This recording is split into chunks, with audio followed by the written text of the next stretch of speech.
Yo, what's happening, folks? I'm Nick. Welcome back to Wales in the Movies and all that caper. These are my reaction videos where I react to news events that are connected to Wales films and TV. And what I'm going to direct you towards or talk about, give my opinions about, is a piece which just came out in Nation Cymru today, which is about the actress, 87-year-old actress, Sian Phillips. So, cut a long story short, Sian Phillips, she's very famous actress from back in the day. She was in I, Claudius for the BBC. She was in the film Dune, the original film Dune.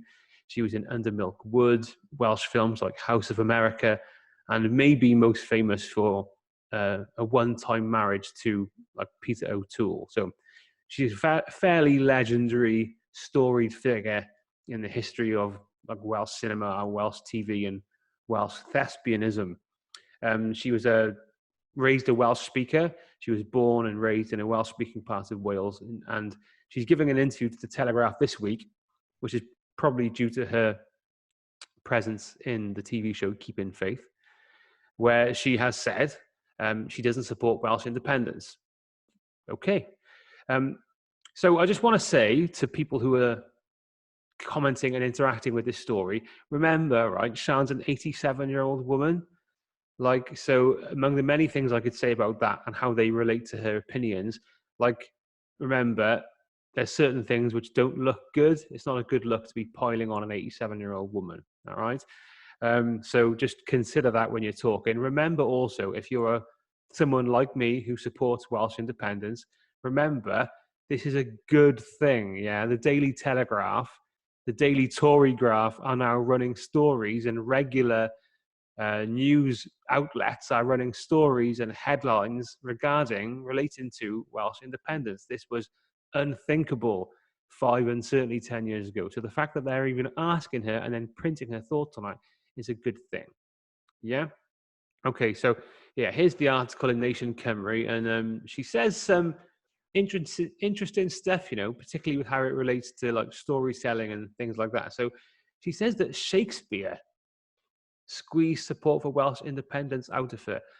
I'm not sure what that is all about. Shakespeare wasn't particularly positive or particularly negative towards the Welsh. There's that whole trope of, Llywelyn swallowing the leek, etc., etc. But that could pertain more unself-consciously towards her own British nationalism and her very firm placing within the English/British artistic establishment. So here's what she said. I could understand it, independence, but it would be a terrible shame if Wales broke away. I've got used to the map being like it is, obviously, because, the map's going to just detach if we go independent. Of course, when I was a child, I was very enthusiastic nationalist. I was in the Welsh League of Youth, but I'm afraid Shakespeare squeezed it out of me. Okay.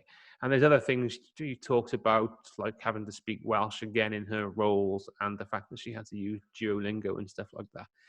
Incidentally, Sian's going to hopefully soon appear in one of perhaps the biggest Welsh films of recent times, which is Dream Horse, which was supposed to have come out just before the pandemic in 2020, directed by Eros Lyn, and hopefully that'll be out soon. But I just want you to consider how you react to this story, and remember that, Sian Phillips is an 87-year-old, rather affluent dame who sits right at the heart of the English establishment, all right? So, of course, she's going to have these opinions, and she's going to become less radical as she gets older.